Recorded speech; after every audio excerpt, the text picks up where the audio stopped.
नमस्कार। आकाशवाणी चंडीगढ़ से प्रादेशिक समाचारों के साथ मैं आशुतोष।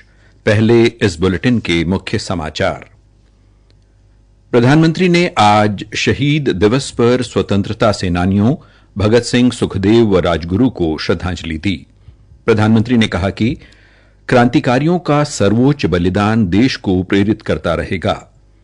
केंद्रीय युवा कार्यक्रम और खेल मंत्री डॉ मनसुख मांडविया ने रोजमर्रा के जीवन में नियमित व्यायाम और साइकिल चलाने पर जोर दिया है।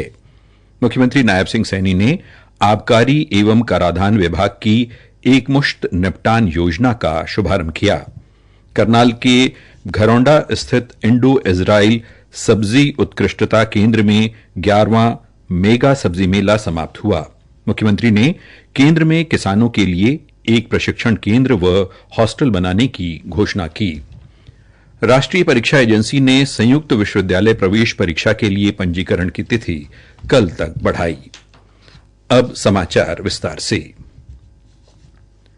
प्रधानमंत्री नरेंद्र मोदी ने आज शहीद दिवस पर स्वतंत्रता सेनानियों भगत सिंह, सुखदेव और राजगुरु को श्रद्धांजलि दी। सोशल मीडिया पर एक वीडियो साझा करते हुए श्री मोदी ने इन क्रांतिकारियों के सर्वोच्च बलिदान का स्मरण किया। आज इतने वर्षों बाद भी अमर शहीद भगत सिंह, राजगुरु और सुखदेव के बलिदान की गाथा देश के बच्चे बच्चे की जुबान पर। शहीद दिवस पर मैं देश के लिए अपना सर्वस्व न्योछावर करने वाले सभी वीर वीरांगनाओं को कृतज्ञ राष्ट्र की तरफ से भावांजलि अर्पित करता हूं। प्रधानमंत्री ने कहा कि स्वतंत्रता और न्याय के लिए क्रांतिकारियों का अदम्य साहस और सर्वोच्च बलिदान देशवासियों को प्रेरित करता रहेगा।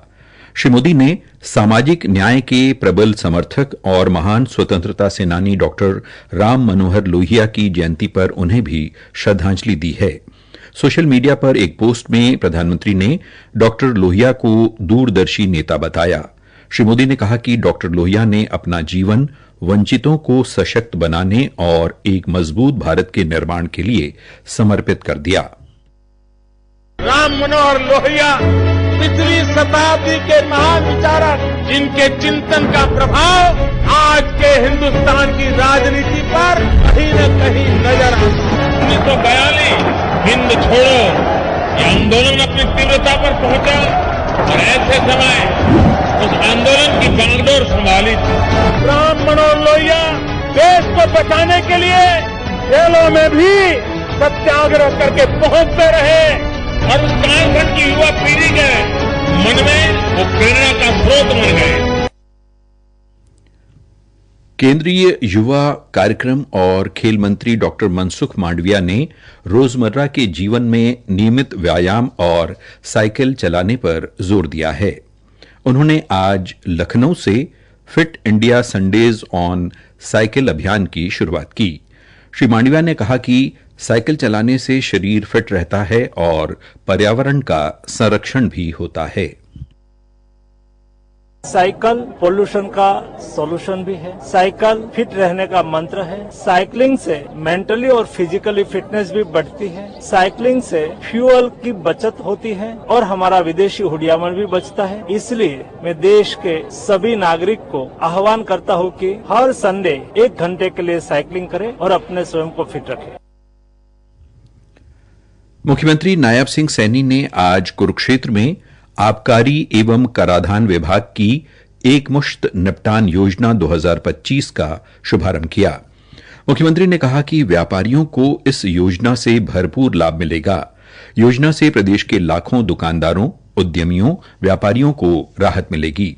उन्होंने कहा कि इसके लिए 3 स्लैब बनाए गए हैं। पहले स्लैब में 10 लाख तक, दूसरे में 10 लाख से 10 करोड़ व तीसरे स्लैब में 10 करोड़ से ऊपर कर विवाद का एकमुश्त निपटारा होगा। उन्होंने बताया कि पहले स्लैब में 40, दूसरे में 50% तक मूल माफी व तीसरे स्लैब के करदाताओं की ब्याज तथा जुर्माना माफ होगा। उन्होंने कहा कि प्रदेश के हर जिले में वस्तु एवं सेवा कर संग्रह कार्यालय खोले जाएंगे। कार्यक्रम में आबकारी एवं कराधान विभाग के प्रमुख सचिव देवेंद्र कल्याण और विभाग के आयुक्त विनय प्रताप सिंह व अन्य गणमान्य व्यक्ति और विभिन्न व्यापारिक संगठन शामिल हुए। इस अवसर पर Haryana state tax bar association, Haryana व्यापार मंडल व Haryana chamber of commerce and industry व अन्य कई संगठनों ने मुख्यमंत्री को सम्मानित किया। कार्यक्रम के दौरान मुख्यमंत्री ने हरियाणा की 5 सबसे ज्यादा कर देने वाली कंपनियों को सम्मानित किया। प्रादेशिक समाचार आकाशवाणी चंडीगढ़ से प्रसारित किए जा रहे हैं। हमारे बुलेटिनों और ताज़ा समाचारों के लिए आप हमारी वेबसाइट newsonair.gov.in पर लॉगिन कर सकते हैं। ये समाचार हमारे यूट्यूब चैनल व x handle Akashvani news Chandigarh पर भी उपलब्ध हैं। करनाल के घरौंडा स्थित इंडो इजराइल सब्जी उत्कृष्टता केंद्र में 11वां मेगा सब्जी मेला आज समाप्त हो गया। समापन अवसर पर हरियाणा के मुख्यमंत्री नायब सिंह सैनी ने बतौर मुख्य अतिथि, जबकि कृषि मंत्री श्याम सिंह राणा विशिष्ट अतिथि के तौर पर शामिल हुए। मुख्यमंत्री नायब सिंह सैनी ने सब्जी मेले में सब्जियों की आधुनिक तकनीक को देखा और किसानों से बातचीत की। उन्होंने नई तकनीक से सब्जी की खेती करने वाले किसानों को सराहा और अन्य किसानों से भी इस तकनीक को अपनाने का आह्वान किया। मुख्यमंत्री ने कहा कि ये मेला सब्जी की आधुनिक तकनीक की जानकारी प्राप्त करने का एक महत्वपूर्ण मंच है। लाखों किसान इस केंद्र के माध्यम से सब्जी की काश्त की नई तकनीक अपनाकर अपनी आय बढ़ा रहे हैं। सरकार द्वारा किसानों की मदद के लिए चलाई जा रही योजनाओं का जिक्र करते हुए उन्होंने कहा कि हरियाणा सरकार ने फलों और सब्जियों में भावांतर भरपाई योजना को लागू किया हुआ है। इसके तहत 25,000 से अधिक किसानों के खाते में 76,000 करोड़ रुपए की राशि भेजी गई है। इस अवसर पर मुख्यमंत्री ने अमर शहीद भगत सिंह, राजगुरु और सुखदेव को श्रद्धांजलि दी। आजादी के मतवाले शहीद भगत सिंह जी, राजगुरु और सुखदेव, आज उनका बलिदान दिवस है। जिन महापुरुषों के कारण आज हम इस खुली हवा में सांस ले रहे हैं, जिन्होंने इस भारत भूमि के लिए अपने आप को कुर्बान किया है, ऐसे महापुरुष, ऐसी क्रांतिकारी वीरों का आज बलिदान दिवस है। आज इस 11वें मेगा सब्जी एक्सपो मेले के अवसर पर मैं उनको भी नमन करता हूं। मुख्यमंत्री ने कहा कि गन्नौर में 2600 करोड़ रुपए की लागत से फल एवं सब्जी मंडी बनाई जा रही है। इसके अलावा पिंजौर में सेब मंडी, गुरुग्राम में फूल मंडी और सोनीपत में मसाला मंडी स्थापित की जा रही है। उन्होंने कहा कि सरकार बागवानी फसलों को बढ़ावा देने के लिए प्रदेश के यमुनानगर, अंबाला और हिसार में 3 उत्कृष्टता केंद्र भी स्थापित करने जा रही है। मुख्यमंत्री ने घरौंडा स्थित इंडो इजराइल केंद्र में किसानों के लिए एक प्रशिक्षण केंद्र व हॉस्टल का निर्माण करने की घोषणा की।